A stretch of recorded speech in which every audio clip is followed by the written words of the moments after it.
Hello everyone. So welcome to your class 11th physics chapter 1 units and measurements. So what is measurement? So our chapter is units and measurement. So हमें पहले पता करें ये measurement क्या चीज है. तो if someone asks you your weight or your height, how will you reply? कि मेरा weight है 50. क्या तुम ऐसे बोलोगे कि my weight is 50? Then the person who is asking you will wonder what 50? Right. So we should add some quantities with our measurement. That is like kg or grams, or if it is height, a meter. Okay. So measurement is the comparison of any physical quantity with the standard reference called a unit. तो अ measurement में एक numerical value होता है और एक unit भी होता है. वो यूनिट कैसा होता है, जैसे हम पानी के बारे में बोलते हैं तो 2 लीटर पानी लेके आओ, 5 लीटर पानी लेके, वैसे 1 kg, 33 amperes of current, 90 kelvins temperature. Okay. Now do you know how we buy flowers? जब हम फूलों की माला ये खरीदने जाते हैं तो कैसे हम खरीदते हैं उसे? We just make a rough hand measurement and buy it. But do you think that everyone can understand that? तो हम अभी इंडिया में वैसे हैंड मेजरमेंट से कर रहे हैं, और हम कहीं फॉरेन कंट्रीज में गए और फूल खरीदने गए और उनसे बोले एक हाथ का माप का ये दे दो, फूल दे दो, तो वो क्या सोचेंगे? They can't understand that. So that's why we use an internationally accepted system called Systeme Internationale. So that is our SI unit, which all the people can understand. Everyone, every country people, all can understand this. Okay, so it's a universally accepted system for measurement, like kg, meter, length, centimeter, etc. So in earlier times, scientists of different countries were using different systems of units for measurement. Let's have a look at it. So first one is CGS. What is CGS? Centimeter, gram, second. Then FPS, foot, pound, second. Then third one is MKS, meter, kilogram and seconds. Now, fundamental quantities and derived quantities. So first, what is fundamental quantities? Fundamental quantities do not depend on any other physical quantity, are also known as base quantity. ये दूसरे कोई भी quantities के मतलब depend नहीं करती, अपने आप में ही ये है, मतलब जैसे mass, time, etc. और derived quantities क्या है? Derived quantities can be derived or obtained from one or more base quantities. हम इधर देखें base quantities वो अपने आप पे ही dependent है, but ये जो derived quantities है वो दूसरे base quantities पर dependent है. Okay, जैसे हम velocity का देख लेते हैं. velocity हम कैसे derive करते हैं? अपने base quantities से ही derive करते हैं, right? Now there are 7 base quantities or fundamental quantities. What are they? Length. Length का unit क्या है? Meter. Then mass, kilogram. Time, seconds. Electric current, ampere. Temperature, Kelvin. Luminous intentions, candela. Amount of substance, mole. तो ये last के जो दो है वो ज्यादातर यूज में नहीं आते हैं, जो ऊपर के जो है वो ही ज्यादातर यूज में आते हैं. और इनके अलावा हमारे पास दो सप्लीमेंट्री क्वांटिटीज भी है. वो कौन कौन से? प्लेन एंगल और सॉलिड एंगल. इनके यूनिट्स पे ध्यान रखना.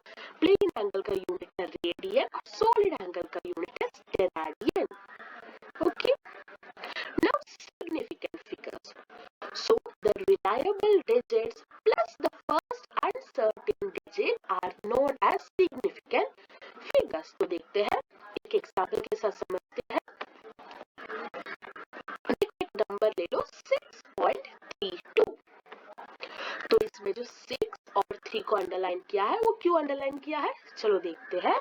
Here 6 and 3 are reliable और certain. ये रहेंगे ही रहेंगे. और नेक्स्ट 2 का क्या है? 2 इज अनसर्टेन, क्योंकि वो 2 चेंज हो सकता है. वैसे 6 और 3 सर्टेन है और 2 अनसर्टेन है. ओके, सो इसमें हम क्या बता सकते हैं, इसमें 3 सिग्निफिकेंट फिगर्स है क्या, 6, 3 and 2, there are 3 significant figures. Okay, now rules for determining significant figures. हम भी बोलते पहले वाले में 3 सिग्निफिकेंट फिगर्स है, वैसे क्वेश्चन आ जाता है इसमें पता करो कि कितने सिग्निफिकेंट फिगर्स है, तो उसके लिए हमें कुछ रूल्स पता होना चाहिए। वो रूल्स अगर पता है तो हम जल्दी से ही वो सिग्निफिकेंट फिगर्स के नंबर्स बता सकते हैं। तो चलिए रूल्स पे जाते हैं। First rule is all non zero digits are significant. अगर उसमें कोई भी जीरो नहीं है तो जो भी डिजिट्स आपको दिखता है सब कुछ सिग्निफिकेंट है। फॉर एग्जांपल 3.76, इसमें कितने सिग्निफिकेंट फिगर्स है, 3 सिग्निफिकेंट फिगर्स। 9.4 कितने सिग्निफिकेंट फिगर्स है, 2 सिग्निफिकेंट फिगर्स। बट हमारे जीरो आ जाए तो क्या करें, अगर जीरो दो नॉन जीरो डिजिट्स के बीच में है तो उसे भी हम लोग सिग्निफिकेंट फिगर के रूप में ही लेते हैं। अगर डेसिमल पॉइंट है या ना है कुछ भी फर्क नहीं पड़ता, अगर वो दो नॉन जीरो डिजिट्स के बीच में है तभी उसे सिग्निफिकेंट फिगर के रूप में माना जाता है। जैसे देखो 1035, इसमें कितने सिग्निफिकेंट फिगर्स है, 4। 80.106, 5 significant figures. Next rule is देखो, अगर जीरो हमारे नॉन जीरो डिजिट्स के पहले आए तो उसे हम लोग सिग्निफिकेंट फिगर्स के रूप में ले नहीं सकते। देखो अपने पुराने वाले रूल में जीरो बीच में आ रहा था, zero was coming in between two zero non zero digits, but here the case is not like that, zero is coming in front of non zero digits, so we can't consider it as a significant figure. Okay, so हमारे first वाले example में 0.035 कितने significant figures है, only 2 significant figures. जैसे और second example देखो 0.00001589, तो कितने significant figures, only 4 significant figures. Okay, so next one, अगर जीरो टुवर्ड्स द एंड है तो क्या करें, हमने पहले वाले में देखा अगर वो नॉन जीरो डिजिट्स के पहले है तो उसे लिया नहीं जाता, अगर वो जीरो नॉन जीरो डिजिट्स के एंड में है तब भी उसे कंसिडर किया नहीं जाता। ओके, तो इधर एग्जांपल देखो 8520000, तो इसमें कितने सिग्निफिकेंट फिगर्स है, only 3 significant figures, that's 8, 5 and 2। Next case देखो, अगर अपना जीरो टुवर्ड्स एंड आ रहा है और एक डेसिमल पॉइंट भी है तो वो जीरो को हम कंसिडर करेंगे। थोड़ा सा कंफ्यूजिंग लग सकता है ये और इसके बीच में, तो क्या देखोगे, इसमें डेसिमल पॉइंट नहीं है तो जीरो को कंसिडर नहीं करोगे, और अगर डेसिमल पॉइंट है तो जीरो को भी कंसिडर करना पड़ेगा। एग्जाम्पल देखो 656523.000, देखो तो हम वो जीरो को भी कंसिडर करेंगे और कितने सिग्निफिकेंट फिगर्स होगा, 7। वैसे ही 50.2300 कितने सिग्निफिकेंट फिगर्स है, 6। Okay, a change of units cannot change the number of significant figures.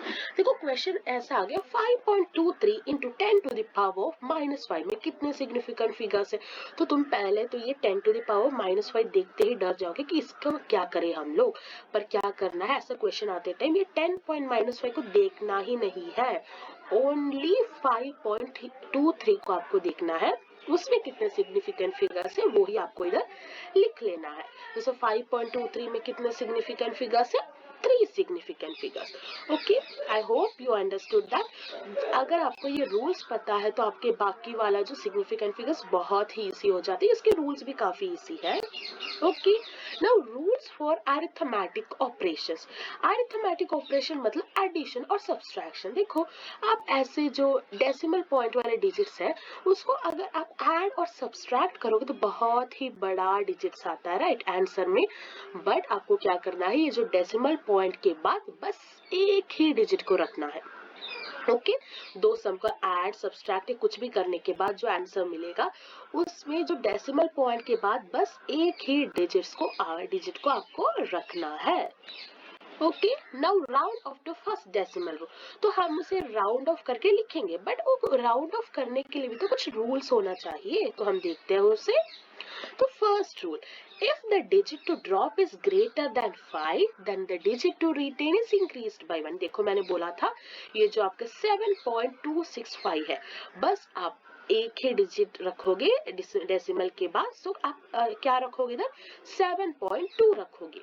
Okay, और आपको बाकी जो डिजिट्स दिख रहे हैं उसे ड्रॉप करना पड़ेगा, तो आपको 6 को ड्रॉप करोगे। अगर ये 6 की जगह जो भी डिजिट है अगर वो 5 से बड़ा है तो आपका जो नंबर भी आगे होगा वो एक नंबर से इंक्रीज हो जाएगा। जैसे इधर है 7.265, तो हम 6 को ड्रॉप करने वाले हैं और 6 5 से बड़ा है, तो आप क्या लिखोगे इंक्रीज करके 7.3।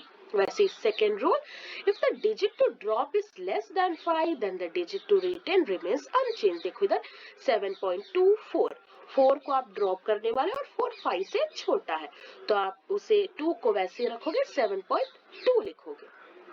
Now third one, if the digit to drop is 5 followed by a 0 then the digit to retain increase by 1 if it is an odd number and remains as such if it's a even number। देखो अब 50 से याद रखो, इधर अगर 50 6.3 और 50 है, अगर वो 50 के पहले एक ऑड नंबर है तो आप उसे 1 से इंक्रीज करोगे, जैसे 6.350 राउंड ऑफ करके 6.4, क्योंकि इधर 50 है और आगे ऑड नंबर है तो increase by 1।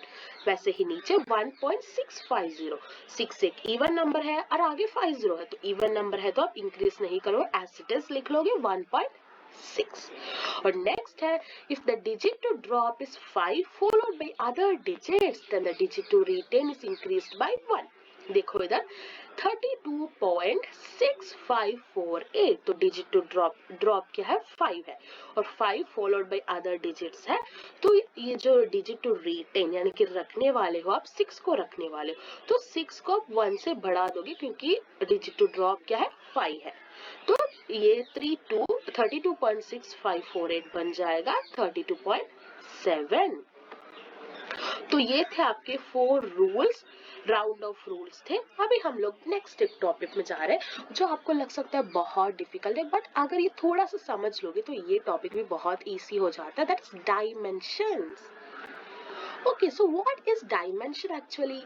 Dimensions of a physical quantity are the powers to which the base quantities are raised to get that physical quantity। हम powers मतलब powers रख देते हैं। Okay, हम आगे चल के देखेंगे इसे और डिटेल में।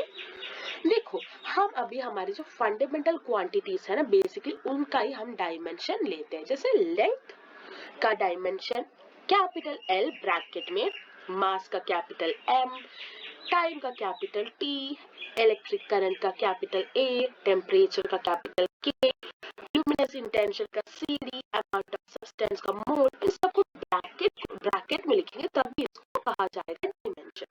ओके, तो इसमें से भी हमारे लेंथ, मास और टाइम ये 3 ही बहुत ही इंपॉर्टेंट डायमेंशन है। मोस्टली इनसे ही ज्यादातर हम फॉर्मूला डिराइव करते हैं, लेंथ का L, मास का M और T का टाइम का T।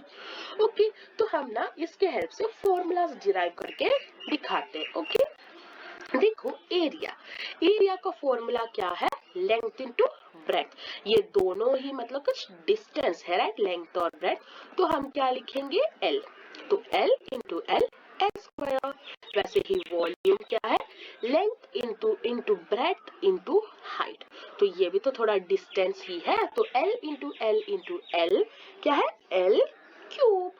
देखो थर्ड डेंसिटी का फॉर्मूला क्या है, मास अपॉन वॉल्यूम, तो मास को आप कैसे रिप्रेजेंट करोगे, कैपिटल M से डिवाइडेड बाय वॉल्यूम हमने इधर किया है L टू द पावर 3, तो हम लिखेंगे L टू द पावर 3, तो आपको क्या मिल जाएगा ML टू द पावर -3 की वो डिवाइड में था ऊपर आ जाता है तो -3।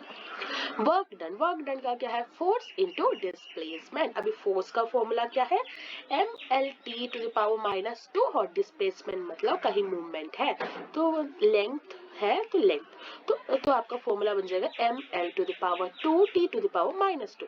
देखो आपको ये जो ये है, तो उसका फॉर्मूलाज आने से आपको आराम से आप डायमेंशन में से लिख सकते हो। अगर आपको फॉर्मूलाज आते तो आराम से ये हो जाता है। Very easy topic.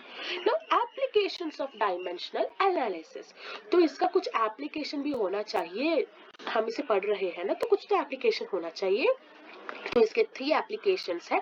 तो फर्स्ट एप्लीकेशन हम देखते हैं, to check the correctness of an equation. मतलब देखो, अब ऐसा मैं एक सिंपल इक्वेशन से आपको समझाती हूँ। v is equal to u plus at, जो हम पहले से ही पढ़ते आ रहे हैं।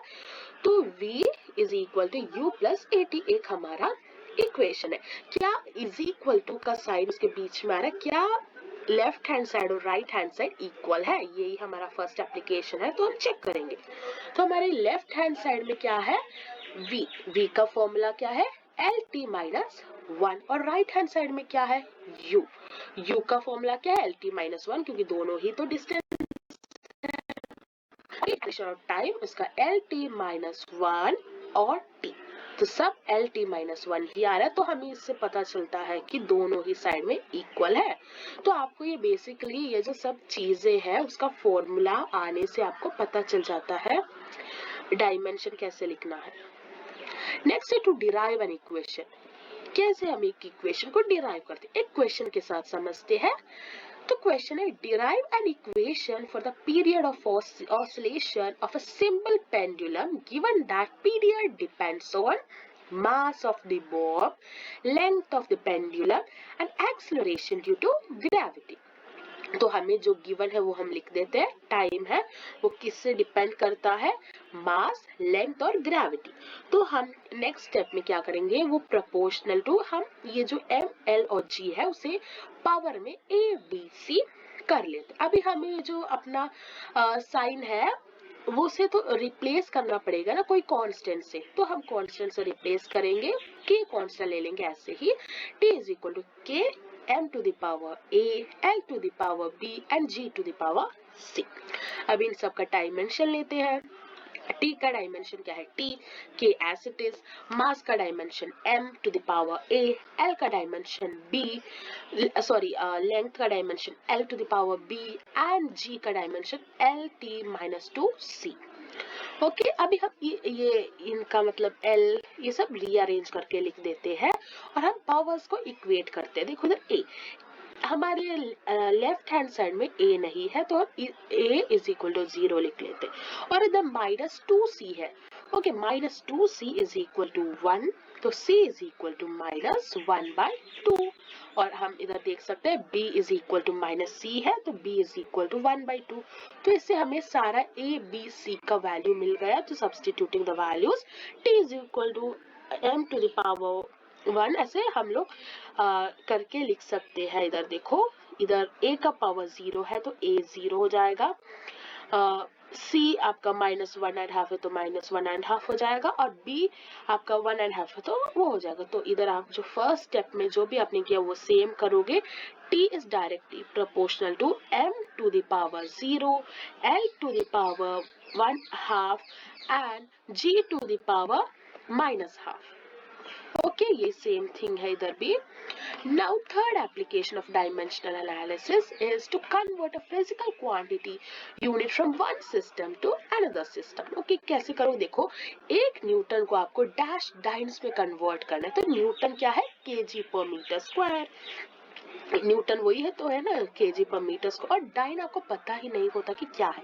तो अब जस्ट इसको कन्वर्ट कर लो, केजी, केजी का क्या हो सकता है, ग्राम हो सकता है, मीटर का क्या हो सकता है, सेंटीमीटर, सेकेंड्स का तो कुछ नहीं। तो हम kg, 1 kg is equal to 1000 grams and 1 metre is equal to 100 centimetre upon 1 seconds. तो इसे आप कर लोगे कैंसिल सब करके, आपको मिलेगा 10 to the power 5 टाइम्स। तो क्या है इधर, नहीं 1000 into 100 है ना, तो इधर 5 zeros है, तो क्या लिखोगे 10 to the power 5 टाइम्स। ऐसे ही आप कन्वर्ट भी करोगे।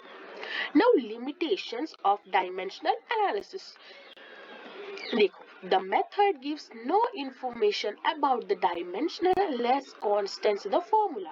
अगर डायमेंशन नहीं है तो ये मेथड आपको कुछ भी हेल्प नहीं करने वाला है, और ये मेथड हमें बता भी नहीं सकता है कि ये जो क्वांटिटी है वो एक वेक्टर क्वांटिटी है, स्केलर क्वांटिटी, वो भी नहीं बता सकता है। और ये मेथड सूटेबल बिल्कुल नहीं है रिलेशंस पता करने के लिए। ट्रिग्नोमेट्रिक, एक्सपोनेंशियल, इनका सबका रिलेशन ये बताता नहीं है। और हमारा चैप्टर खत्म हो गया। ये बहुत ही छोटा सा चैप्टर है, इसमें बस आपको डायमेंशन वाले में थोड़ा प्रॉब्लम हो सकता है, उसमें भी उतना प्रॉब्लम नहीं आएगा अगर आपको सबका फॉर्मूला पता है तो। अगर आपको फॉर्मूला पता है तो ऑटोमेटिकली आप उसे डायमेंशन में लिख सकते हो और उससे आप फर्दर सॉल्व कर सकते हो। वैसे छोटा सा इसी सा चैप्टर है। So stay connected. Thank you, bye bye.